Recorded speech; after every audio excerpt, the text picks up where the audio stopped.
राष्ट्रीय मानवाधिकार आयोग, नेशनल ह्यूमन राइट्स कमीशन, ये है क्या, जिसके बारे में हम चर्चा करेंगे, जानेंगे, समझेंगे। इसके फॉर्मेशन से लेकर इसका कब इसका निर्माण हुआ और इसके क्या कार्य हैं, क्या उद्देश्य हैं और कार्यशैली क्या होता है, ये कैसे काम करता है, कितने सालों तक के जो भी मामले हैं वो देख सकते हैं और इनकी क्या शक्तियाँ होती है। जैसे इनके पास सिविल कोर्ट की पावर होती है, ठीक है। 1 साल से पीछे का कोई भी मामला ये चेक नहीं कर सकता है। दूसरी चीज़ ये है कि सरकार को ये सिर्फ सिफारिश कर सकते हैं, ठीक है।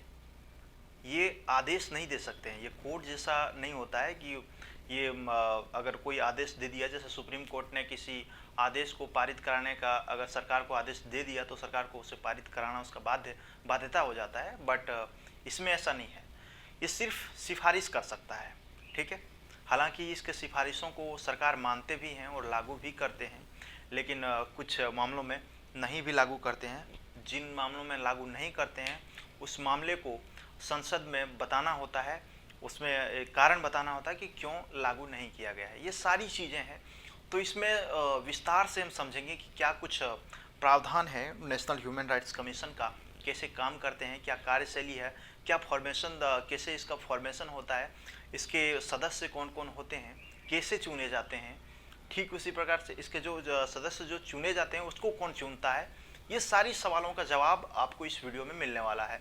तो देखिए, नेशनल ह्यूमन राइट्स कमीशन, जैसा कि नाम से ही पता चल रहा है, human rights, that means what, that means मानव के अधिकार, ठीक है, वो हो गया ह्यूमन राइट्स, आपका मानवाधिकार। ये बना कब, तो एक act, the protection of human rights act 1993, कह सकते हैं कि एक बिल पारित होता है संसद में, मानवाधिकार संरक्षण अधिनियम 1993, अगर हिंदी में बोले तो ये पारित होता है 1993 में, ठीक है। तो इससे ये समझ में आता है कि ये मूल रूप से संविधान में नहीं था, बट इसको मानवाधिकार संरक्षण अधिनियम 1993 के तहत जोड़ा गया, ठीक है।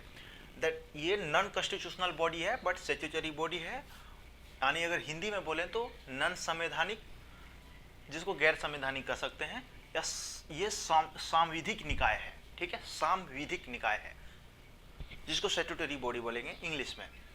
इसके एम क्या होते हैं, इसका उद्देश्य क्या है, इसके गठन का क्या उद्देश्य है, क्यों गठन किया गया इसका। तो देखिए, इसका गठन करने का उद्देश्य क्या है, watchdog of human rights, that means मानव अधिकार का प्रहरी है। ये कौन कौन से अधिकार का प्रहरी है वो समझते हैं। अगर इंग्लिश में बात करें तो life, liberty, equality and dignity, मानव के ये अधिकारों का संरक्षण करते हैं, ये अधिकार उनको दिलाते हैं, ठीक है, अगर कहें तो। और उस अधिकार का अगर हनन होता है तो उसके प्रहरी के रूप में काम करते हैं और फिर उसमें सिफारिश करते हैं सरकार को उस पर एक्शन लेने के लिए। जीवन, स्वतंत्रता, समानता, मर्यादा, अगर हिंदी में बात करें तो इन सभी चीज़ों का रक्षा करता है मानव अधिकार आयोग, मानवाधिकार आयोग, ठीक है। मुख्य उद्देश्य क्या होते हैं, मुख्य उद्देश्य ये होते हैं, सबसे पहली चीज़ ये तो हमने बता दिया कि जीवन, स्वतंत्रता, समानता और मर्यादा का ये संरक्षक होते हैं, उसका संरक्षण करते हैं किसी भी मानव के, ठीक है। तो उद्देश्य इसका अगर देखा जाए तो उन सभी संस्था के व्यवस्थाओं को मजबूत करना जिससे मानव अधिकार संबंधी मुद्दों का पूर्ण रूप से समाधान किया जा सके। कोई संस्थाएं हैं, उस संस्थाओं के माध्यम से मानव अधिकार संरक्षण जो है वो इम्प्लीमेंट किया जाता है, एक तरह से लागू किया जाता है। तो उन सभी व्यवस्थाओं को मजबूत करने का काम कौन करता है, मानव अधिकार आयोग करता है।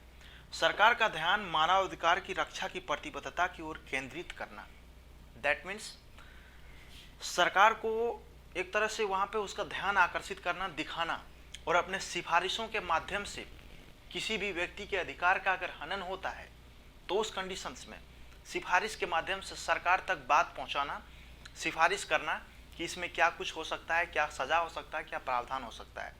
अब हम जानेंगे इसके फॉर्मेशन के बारे में कि मानव अधिकार संरक्षण आयोग के सदस्य कौन कौन होते हैं, ठीक है। अब उसके बारे में आगे चर्चा करेंगे।